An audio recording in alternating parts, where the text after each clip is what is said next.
If you're looking for the cheapest coins in Madden 23, head over to AOEAH.com. They are fast and reliable. And make sure to use code WOLF for 3% off. Link is in the description. In today's video, I'm going to show you guys pretty much a money route that really can't be stopped in this game if you combine it with other adjustments within this formation. Now, the tight offset tight end full scheme breakdown is in the members area. However, I do save a couple plays for the main channel to show you guys. So if you want to learn the whole scheme, it's in there, as well as the $1.32 and the Wild Trio week. The 4-6 is coming. It should be up either today or tomorrow, one or the other. It's a lot of work to put into schemes, so I'm going to make sure I have as many details in those schemes as possible for you guys. It's going to be out of the 4-6 playbook, so stay tuned for that. The tight offset tight end though, okay, if you don't know about this play, it's going to be something more beneficial to you. Not just follow my lead with the adjustments and you're going to get really good results out of this. Now, slot outs, Saints offensive playbook. Make sure you guys drop a like, subscribe, all that good stuff. And let's talk about the zone defense first. You really need only, like if you're using it just for the angle route, all you need is this adjustment right here. So we're going to put Y on a streak, A on a streak, B on a flat, X on a flat like this. We want it to look like this, okay? Because what's going to happen is with the dual streaks on each side and the flats, it's going to force the defense into their zones and where they're supposed to be. And when you do that, all that happens is underneath routes right here. Okay, so your angle route becomes wide open. Now, typically what you're going to see with these streaks is the better users in Madden are going to assume you're running a corner route. So they're going to be far away from this route because they're expecting a corner route. However, we're coming underneath everything. We're forcing zones. You know, you throw this ball early, like right there. I did a touch pass. I didn't even bullet pass that to get over the line. You can do that. You can touch pass over the line. You can bullet pass over the line. Doesn't matter. Whatever you decide to do. However, the truth remains is that these routes get open underneath, and it's just something that you can use for good and easy yards. Now, isn't just cover 3 this works on. This works on pretty much every zone in the game. I haven't seen, honestly, I haven't tested it this year against cover 4 quarters. However, we will do that. But against random cover 2, it's the same setup. If anything, I want to say it works better in cover 2 because of mid reads. They actually take off. So you can get nice, you know, right here. Better than wheel routes this year. I personally believe that the angle route right now with this setup, with the streaks and the flats, is a better setup than the wheel routes if you're looking for your running back. So right here, boom. He actually positioned himself nicely. I don't even know how many yards we got. We stopped at the 30. We started at the 24. So about 6 yards just off that pass against cover 2. You can wait a little bit longer, get more yards. You know what I mean? Now, you really want to throw a curveball at your opponent. You can even do this, okay?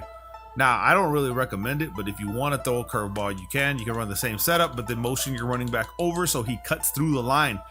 But like I said, got to be careful because he could get hung up. But if he doesn't, you can hit him instantly right here. Probably a little bit earlier than what I did. Works really good against cover 3.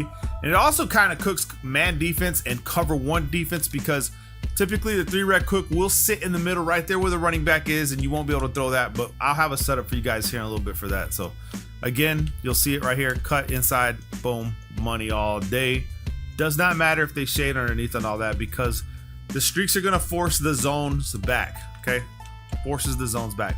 Now, you can try to read your flats on the outside. However, I have plays in the scheme designed to read the flats, okay? Like they're designed to read the flats. However, you want to take that chance, you can. It's just you don't have a bailout route out other than that. So you see right there, we don't have nothing else besides this angle route. So I typically prioritize the angle route with this play just because I know it's going to get me some mad yards. Now, against like man defense, okay, slot outs. And let's say they're running cover 1. You can attempt. Now, this is going to all rely on how fast your running back is too, by the way. With this one right here, I'm going to do double zig routes, okay? And then double slants like this. So if someone's running cover 1 on you, you want to look for your zig route, and then you want to look for your slant and your angle route. So it comes this way, left, X. I have A as well. And what's cool about the tight offset tight end is they can't really press you. Okay, they can't really press you. And if they're trying to send a heavy man blitz, you can actually use your tight end as a blocker, this is what I go over with you guys in the scheme. You can block your tight end and you can block your running back, and then you can set up your man beating route. So look like this, okay? just assuming if they're man blitzing and they're blitzing heavy, then you can come over here, hit them with the zigs and go outside and get mad yards if they're blitzing you heavy, because that's what's good about the tie offset tight end is its blocking capabilities, as well as it's set up to prevent a lot of pressing from man, so you could cook someone really easily. However, you can also still look for your angle route, but like I said, if you pay attention, you'll have to wait for that angle route to clear the 3-rec hook. Okay, let's see if he sits low. He actually sits a little bit higher, but you can try, you know what I mean? He overthrew it, but you can try, but just look how many people in that area. And it's something typically I won't do if it's cover 1. I have other plays in the playbook that I'll use, but like I said, it's just something that you can use if you want. So double zigs right here. If the zig route gets open, then I hit him. Not, you see the 3? Okay, look, I'm gonna show you guys this in instant replay. I could have hit the zig route early, but let me show you guys in instant replay why this play kind of suffers against the cover 1 because of the 3-rec hook. The angle route will take off. He's guarded right here on the outside, right here on his route. But then you also have the 3-rec hook just sitting here in cover 1, and he's going to bite the route. So you have the angle route pretty much bottled up. So if someone's running angle routes on you, the 3-rec hook in cover 1 will help you out a lot with this route. So be careful. This is why I start to look for the other routes within this play, but I'm just giving you guys the proper adjustments. All right, now we do have real good corner routes and stuff within this formation. However, the slot outs, if you're running it and you're not sure if it's man defense and you want to run it, you think it's man defense, then just run what I'm showing you guys because it does do work. Now, what I would also recommend is taking Hopkins if you're going to do that and you're going to run this play and switch him over to the outside because he's got better route running capabilities. Now, against the man setup in the 3-rec hook, you could probably get away with the base setup, which is the flats like this, maybe. But remember, we got a pass rush coming in crazy, man. You see that pass rush? And that's both of them coming in.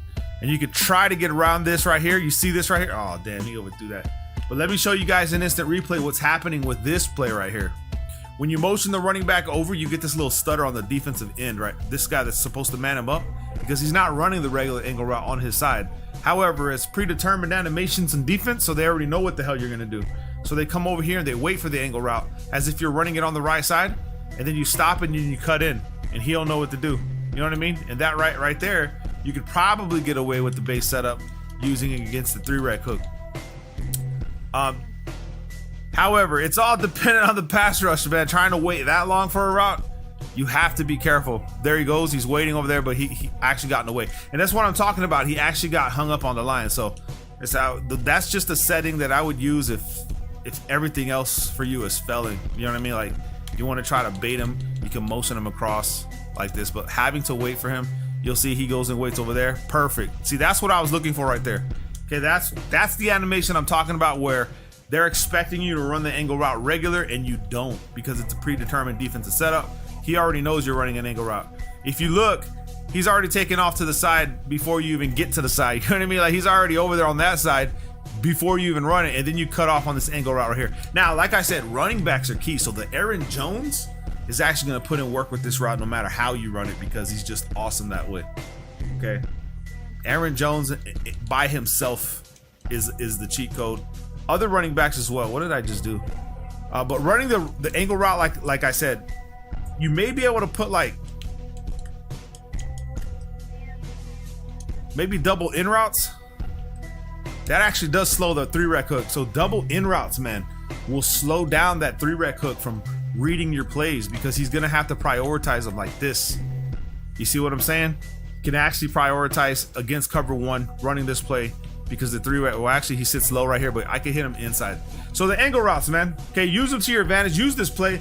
The full scheme breakdown is in the members area, so there's so many other plays that you can run. This is just something that you can blend in, and I would primarily run it against zone. So if someone's running zone defense, I mean, you could cook them with just this play. And like I said, there's other one-play tutties in this formation. If they're running cover 3, there's the PA shot seams. Use that setup. It just cooks, man. Make sure you guys drop a like. Love you guys, man. Peace.